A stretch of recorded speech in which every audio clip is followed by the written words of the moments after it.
میری تمام بھائیوں اور دیش واسیوں سے اپیل ہے کہ کل 29 جنوری کو CAA اور NRC کے خلاف جو بند منایا جا رہا ہے، سب لوگ اس کو تقویت پہنچائیں، اس کی تائید کریں، اپنی دکانوں کو اور اپنے کاروبار کو بند رکھیں، کیونکہ یہ ظلم کو روکنے کی کوشش ہے، اور ظلم کو روکنے کی کوشش کرنا ہم سب کا دینی اور انسانی فریضہ ہے۔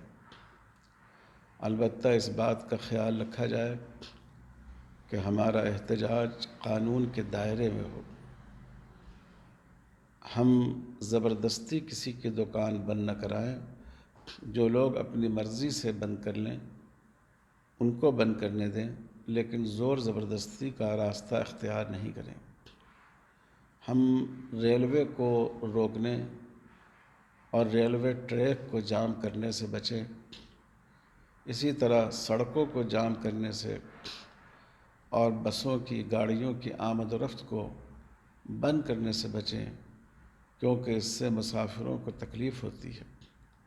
اسی طرح ہم اس بات کا خاص خیال رکھیں کہ مریضوں کو، مسافروں کو ہمارے عمل سے تکلیف نہ ہو۔ نوجوان بچے توڑ پھوڑ میں مبتلا نہ ہو جائیں، پتھر بازی خدا نخواستہ نہ کریں۔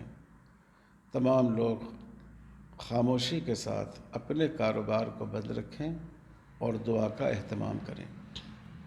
اگر آپ کی طرف سے کوئی غیر قانونی عمل ہوگا تو جو لوگ فرقہ پرست ہیں، جو CAA لانا چاہتے ہیں، جو اس ملک میں NRC نافذ کرنا چاہتے ہیں اور NRC کے لیے پہلے NPR لا رہے ہیں، ان کو تقویت پہنچے گی، ان کو تشدد کے ذریعہ احتجاج کو کچلنے کا موقع مل جائے گا۔